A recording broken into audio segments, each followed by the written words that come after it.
Hey guys, today we're going to talk about your personal narrative that you are going to be writing.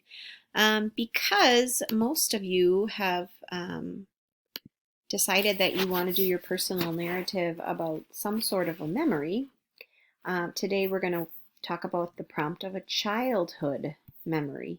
So when we think about a memory from our childhood, we think about something that happened when we were younger. Okay, here's a lot of text, so I'm going to read this to you.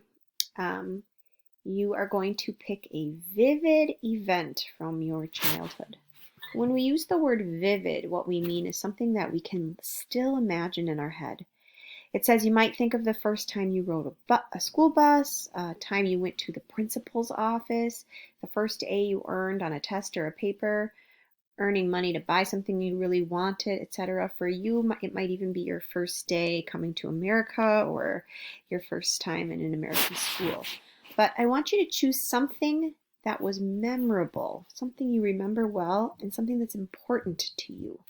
And that's the most important part, is making sure you're choosing something that's important to you. Okay, the next thing you have to do is you have to gather up your ideas, and that's what you're going to be working on today. So you're going to think about a childhood memory and what made it memorable. Why do you remember this so well? So, what is the event? And then, what are the details around that event? And why? Why is it important? Why is it important to you? Once you gather several ideas, decide which information is the strongest, okay? And then you're going to move on to develop what's called your plot. Plot is the series of things that happen in your story. All right, so here's a little picture, kind of looks like a mountain. And this is called a plot line. And really what a plot line is it's the order of which you tell your story. The beginning, where you see, I bet you can only see part of a letter A and B here, is where you get the background information. Where is your story taking place? Who is in your story? What main events are going to happen? And then as you get up into this mountain, you're going to start giving us more interesting details.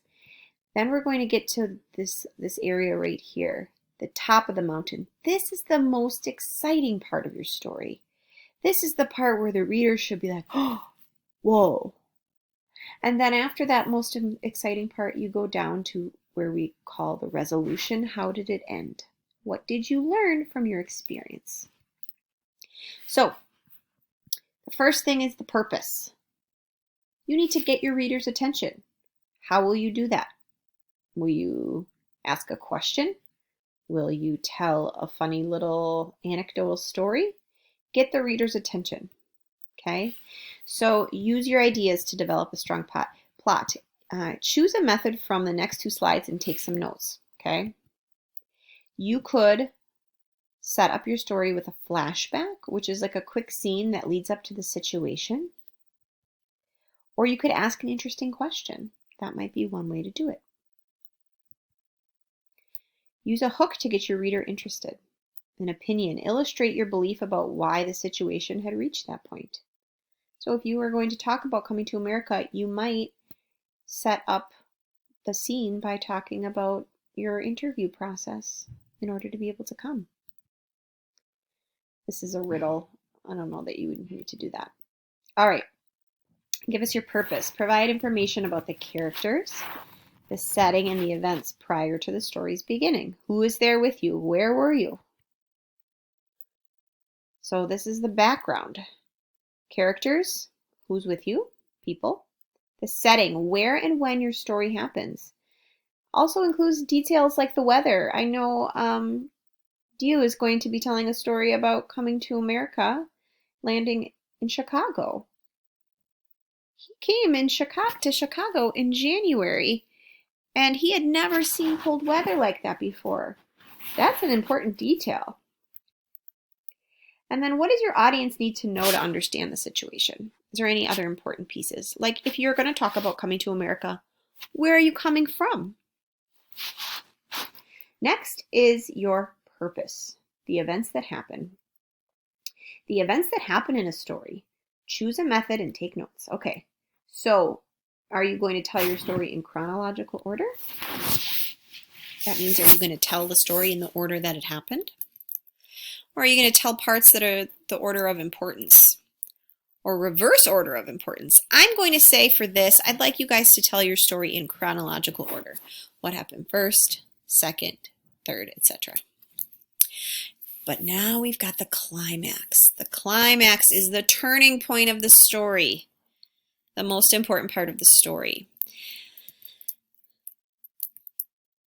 It's the part where the action goes in a new direction. It's the part of the story where the action produced by the conflict is at its highest point. And it doesn't last for very long. And the last part is the ending, the conclusion of the story. You might have a twist ending, something unexpected happens, or you might have an expected ending, like what it seems like would happen. Make it come alive. Use descriptive words and specific details. The conclusion, the story ends all by itself. It has a built-in ending. Or maybe it's intentionally ambiguous. That means that the ending is either a cliffhanger, like we don't know exactly what might have happened, or we have to imagine what we think happened at the end of your story. All right. Right on checklist. Here we go. Hook your audience with the introduction. Choose the best ideas for your story. Develop a strong plot. Plot is the series of events in your story. Evaluate and revise your words and details. Write your story. Can't wait to read it.